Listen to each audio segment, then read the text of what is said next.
Hey guys, it's Elise and welcome back to My Cupcake Addiction. If there's one thing that I love more than sweets, it's sweets disguised as savory things, and I've done countless sweets disguised as savory recipes over the years. Today I'm going to show you guys how to make pizza cupcakes. They don't taste like pizza, but they look like pizza, and these are on request from Oliver, my son, who's obsessed with Teenage Mutant Ninja Turtles at the moment.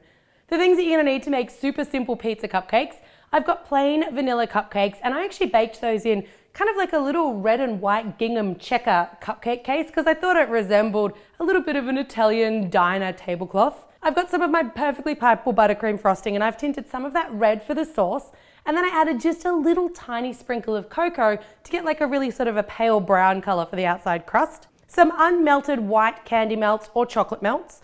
You're going to need a grater, a knife and a Ziploc bag. I've also got some candies. I'm going to use some Jelly Bellies, and I've got those in a lighter red, a darker red, and then a yellow, and I've also got a green Twizzler. Feel free to get creative here based on the things that you actually like to eat. Sprinkles, candies, pretty much anything you can chop up that's going to be in the sort of color scheme of tomatoes and pepperoni.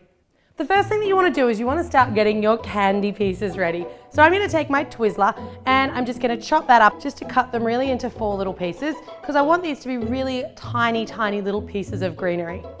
I found these look best if you didn't overcrowd them with too many different colors. Try to make sure you've only got 2 or 3 different toppings on each pizza.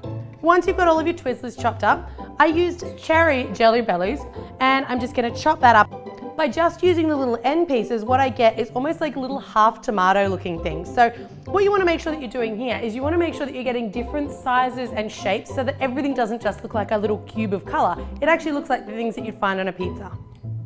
A couple more tomatoes.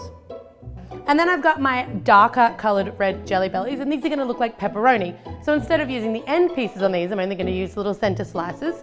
And don't worry if they get a little bit pushed out of shape because we can just sort of re-round them off once they're done. But I love these ones because they're sort of like a darker color in the center, and then they're a bit of a lighter red around the outside. So they really do look like little bits of pepperoni. Now on Ollie's request for these, because his favorite pizza flavor is ham and pineapple, I'm going to do a couple of little pieces of pineapple. I'm going to take a yellow Jelly Belly and I'm just going to slice it down the middle, and then I'm going to cut this into little cubes. So once again, it's all about different sizes and different shapes. Knowing that I want to add cheese to these, I've got my little cheese grater, but instead of cheese, I'm going to use white chocolate melts. Be really careful when you get to the ends, don't grate your fingers, but chopping up that candy is pretty much the hardest thing that you'll have to do. This is so easy.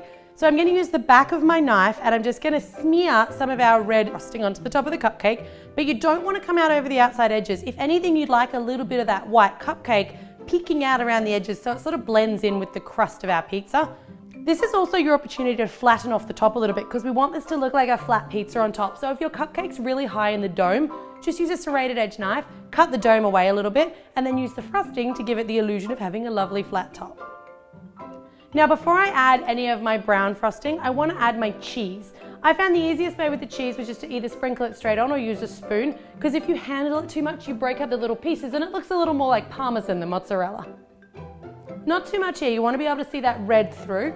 Lovely, and now I've got my light brown frosting. I just popped it into a Ziploc bag. You can also use a piping bag. I'm going to cut just a little fat tip off the end of mine and turn it into a makeshift piping bag today. And then we're going to come around the outside of our cupcake to make the pizza crust. 1 and then 2, so it's nice and high. Now I'm just going to take another knife and I'm just going to use that to sort of smooth out the sides of the pizza so it doesn't look like 2 individual pieces of frosting. And then finally on goes our little pieces of pepperoni and our tomato, and then our bits of greenery. So I did like 4 bits of pepperoni, 4 bits of tomato, and then just scattered some green and some yellow for Ollie around. So that's it. We've made a really cool, really cute little pizza cupcake, and these are super, super simple. Let's face it, sweet or savory, who doesn't like pizza, right? The kids are gonna love them, the dads are gonna love them, you're gonna love them. If you're not already subscribed to the channel, make sure you do for 2 new videos every week. I'll also leave a link down below to my food in disguise playlist. So we've got nachos cupcakes, we've got cake pops that look like burgers. There's so many cool things that you can do, kind of trick recipes that are lots of fun to serve. As always guys, thanks very much for tuning in to My Cupcake Addiction.